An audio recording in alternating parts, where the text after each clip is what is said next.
Afternoon, guys. I've been thinking about the channel a little bit because we do cover a lot of the same stuff, and I don't like doing that. I'll be perfectly blunt. And I was thinking about a little bit of a different direction because I don't want to do the news. I find the news at the moment is extremely negative. Um, and I think we've got changes coming in Europe, whether people agree, like or not. I think it's just what's happening. But I don't really want to get tied up in that because this channel's not here for those problems. The problems we hear from everywhere else. So today I thought, what direction could we do that may be a bit more positive, a bit more interesting, a bit more aligned to just enjoying life? So I thought about TV shows and I thought about movies. And I'm going to be primarily on Prime and Netflix because, to be perfectly honest, I don't watch Spanish TV because the antenna doesn't work and I can't be bothered to get a new one. Well, in fact, I bought a new one, it didn't work.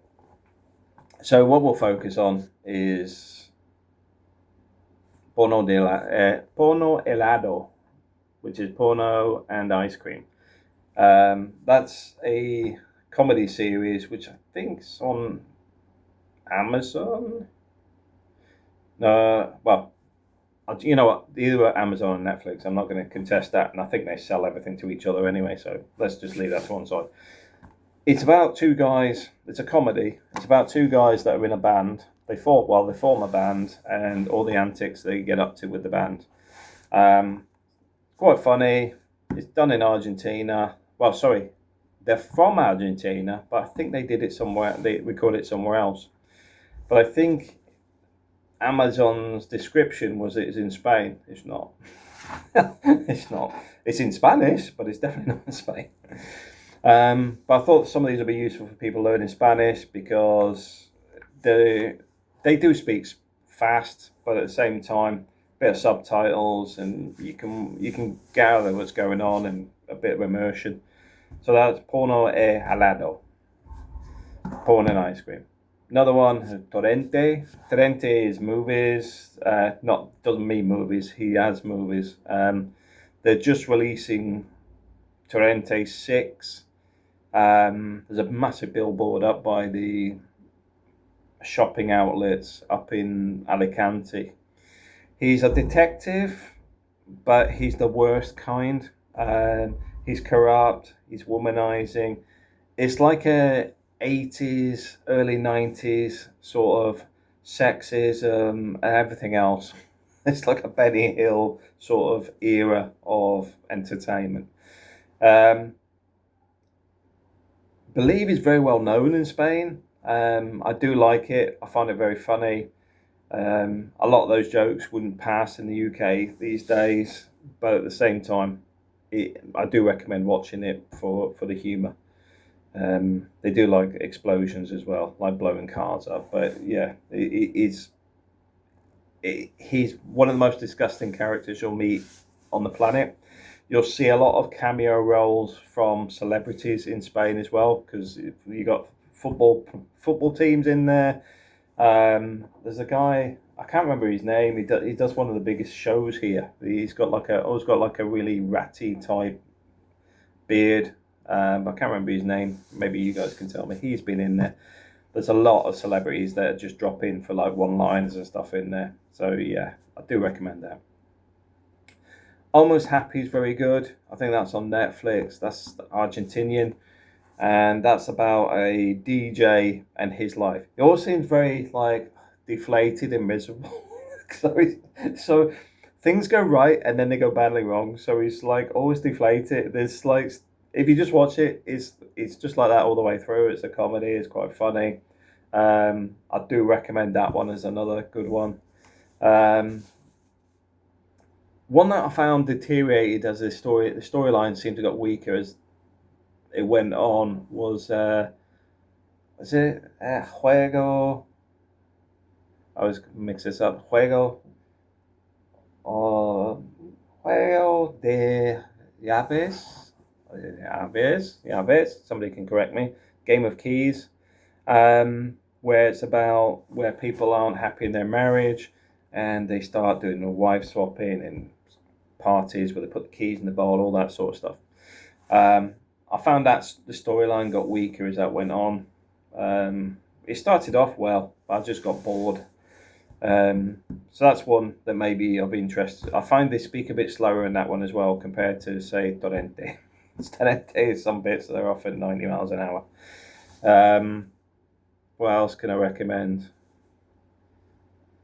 I think that's enough. To be fair, I'm thinking we could do some stuff on this where I do the reviews a bit more professionally, where we can have like this bit is little clips of the actual show, then down here me explaining about it.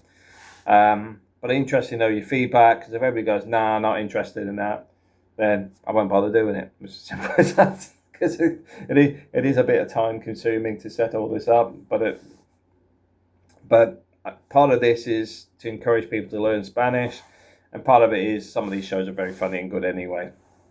And I've got to admit, from my own perspective, because of the way the political agendas are on Netflix and other places now, the DEI being hammered left, right and centre, I like to see the fact that in some places it's not being destroyed, because it's all right having more recruitment of people from different backgrounds, but when you're actually rewriting stories away from the original writer's context and everything else, then for me it just destroys it. That's why I can't really watch a lot of this stuff for, say, the last 18 months on things like Netflix, and to be fair, Amazon just doesn't have much stuff worth watching, because I think the writers must struggle to ram all this stuff in there as well, where you keep trying to create a new storyline out of something that was never there. So it just becomes painful for them, painful to watch,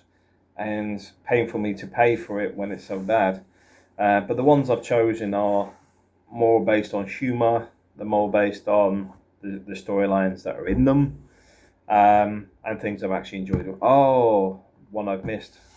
Marginal. Marginal's really good. I believe that's Argentinian as well. That's based on a prison, and it's got several storylines going on at the same time, because you've got like I think it's I can't really tell. Let's just call it Family of Criminals, because there's a story within that story. If I tell you the actual true story, then you'll jump a couple of series.